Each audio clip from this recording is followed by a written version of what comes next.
Le gouvernement américain a financé un organisme britannique de désinformation à but non lucratif. Elle met sur liste noire les médias conservateurs et dirige les revenus publicitaires vers les médias libéraux.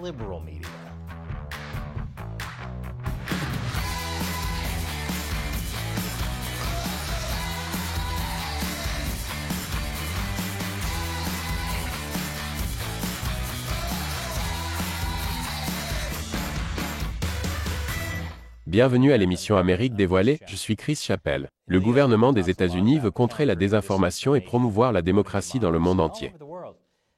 Il y a de nombreuses façons de s'y prendre, notamment par l'argent. En effet, pour le gouvernement, la réponse à tout problème est de le régler avec de l'argent. Mais bon, ce n'est pas leur argent. Il s'agit de votre argent. Qui devient désormais leur argent? Mais si l'argent vient du gouvernement des États-Unis, où il finit? C'est une autre histoire.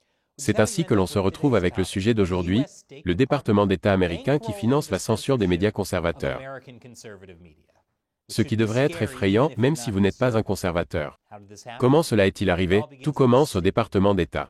Le département d'État finance ses propres organisations, comme le Global Engagement Center. Il envoie aussi de l'argent à des organismes privés affiliés, comme le National Endowment for Democracy ou Fondation nationale pour la démocratie. Ces deux organisations ont donné un total de 665 000 $ à une organisation britannique à but non lucratif appelée Global Disinformation Index ou GDI. Bien que, techniquement, cet argent soit passé par la filiale de GDI, une organisation à but non lucratif basée aux États-Unis appelée ANF Foundation, également connue sous le nom de Disinformation Index Foundation. Qu'est-ce que le GDI? Et pourquoi le gouvernement américain le finançait-il? Le Global Disinformation Index a été créé en 2018 par Claire Melford, un ancien vice-président senior de MTV Networks, et Daniel Rogers, un professeur auxiliaire de l'Université de New York. L'objectif était de contrer la désinformation, et ce, sans avoir à composer avec les protections de la liberté d'expression. Comment le GDI fait-il cela? En encourageant la démonétisation. La même chose que YouTube adore utiliser sur cette chaîne et sur mon autre chaîne, Chine non censurée. Voici comment cela fonctionne. Le GDI attribue une note de risque de désinformation aux sites d'information sur Internet.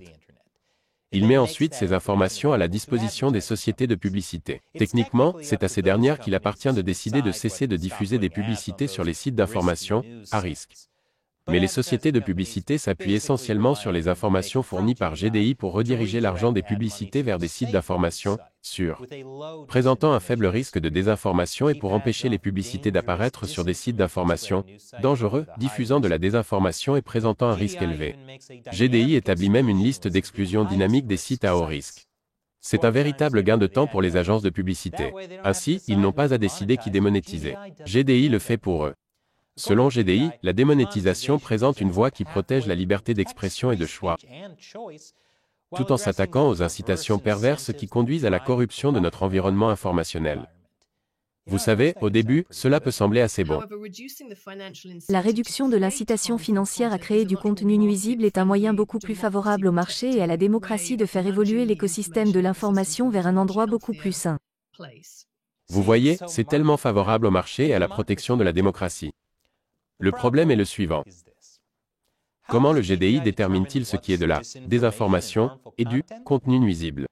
Eh bien, GDI affirme utiliser une intelligence artificielle de pointe combinée à des analyses approfondies des pratiques journalistiques pour informer les annonceurs des sites web à éviter. Il prétend également examiner 80 signaux différents dont 18 indicateurs différents, tels que le biais des articles, le ciblage négatif, le sourcing, les directives politiques et plus encore. J'y reviendrai plus tard. Inutile de dire que la façon dont il classe les sites d'information suscite une vive controverse. Le GDI prétend être neutre, mais le Washington Examiner, un site d'information conservateur, s'inscrit en faux. Il affirme que le GDI a créé une liste noire ciblant les médias conservateurs. Et il pourrait avoir quelques raisons de penser cela.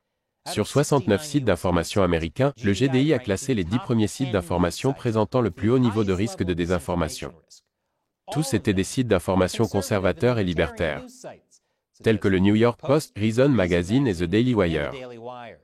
En revanche, les 10 sites d'information présentant le risque le plus faible sont tous de gauche. Il s'agit notamment de sites comme le New York Times, BuzzFeed News et même le Huffington Post. Comment le GDI est-il parvenu à ce classement? Je vous expliquerai après la pause. Bienvenue à nouveau. Le Global Disinformation Index veut démonétiser la désinformation.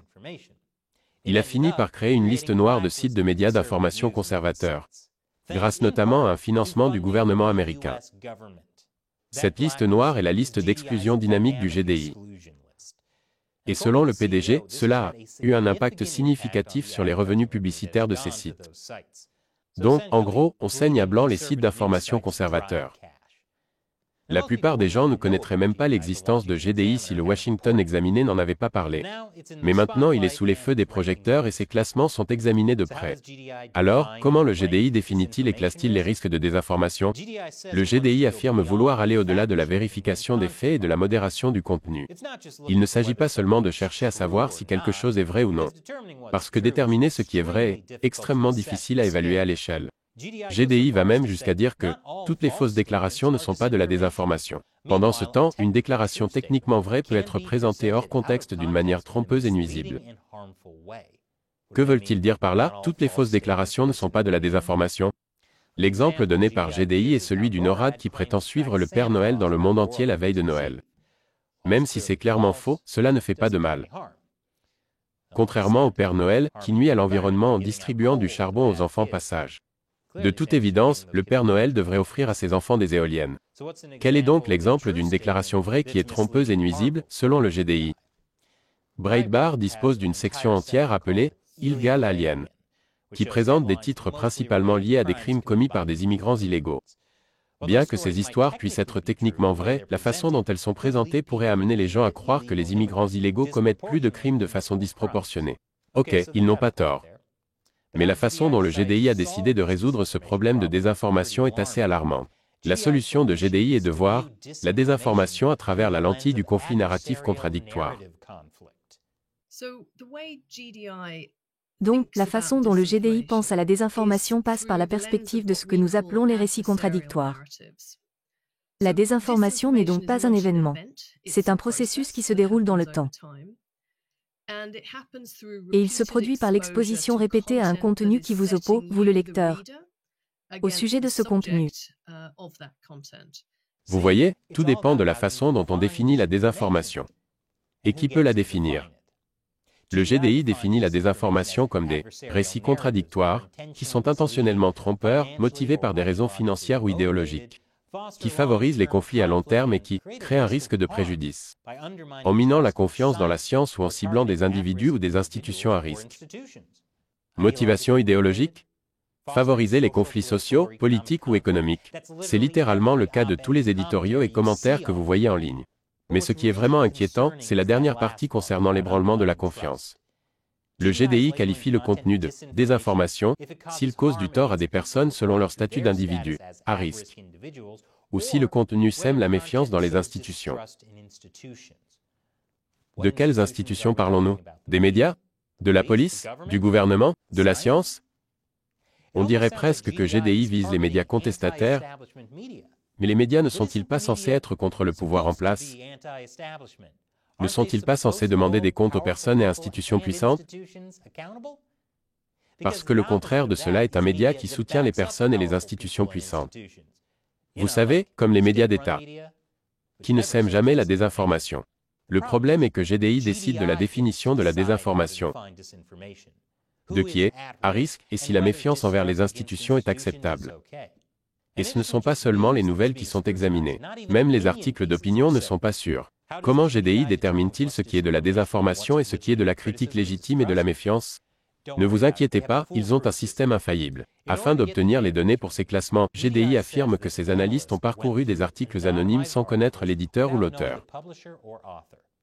Ils disent qu'ils ont formé leurs analystes à utiliser une méthodologie très structurée, où ils répondent à 17 questions basées sur les piliers de contenu de tout à l'heure. Qui a conçu ces questions? Quels échantillons ont été utilisés pour concevoir les questions en premier lieu? La formation des analystes était-elle biaisée? Comment osez-vous poser ces questions? De telles questions ne font qu'alimenter les conflits et la méfiance envers les institutions. C'est de la désinformation. Quoi qu'il en soit, l'accent mis par le GDI sur les récits laisse une grande marge de manœuvre aux médias d'information de gauche, même s'ils font preuve de partialité et présentent des informations factuellement fausses.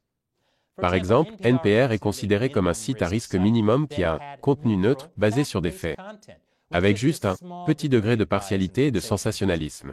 Ceci en dépit du fait que NPR a rejeté l'histoire de l'ordinateur portable de Hunter Biden du New York Post, même si elle s'est avérée vraie. Ou la fois où ils ont colporté des cadres gauchistes pour interpréter la déclaration d'indépendance.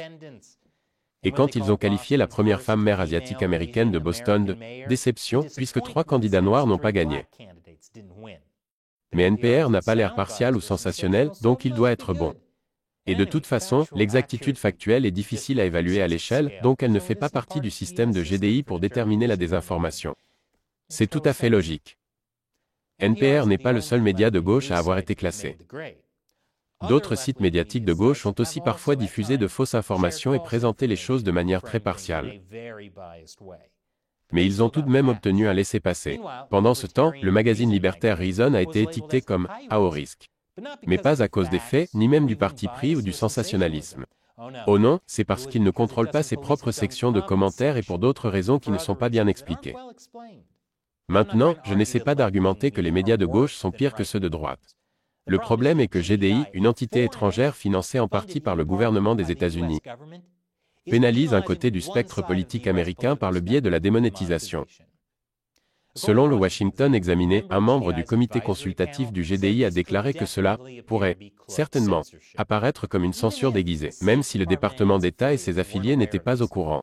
On se demande déjà sérieusement si le gouvernement des États-Unis ne viole pas le droit à la liberté d'expression du premier amendement par procuration. Même Microsoft, qui était abonné au service de GDI, essaie de garder ses distances. C'est probablement une bonne chose, car les républicains, qui contrôlent désormais la commission judiciaire de la Chambre des représentants, se sont engagés à enquêter sur la participation du département d'État à GDI. Les sénateurs républicains ont également promis d'enquêter. Et quand ils le feront, je suis prêt à parier qu'ils présenteront un conflit narratif contradictoire. Pendant ce temps, le National Endowment for Democracy ou NED a coupé les liens avec GDI. C'est l'une des organisations que j'ai mentionnées au début de l'épisode qui a donné des centaines de milliers de dollars des contribuables américains à GDI. Le NED affirme que l'argent qu'il a donné à GDI était destiné à contrer la désinformation des régimes autoritaires dans le monde.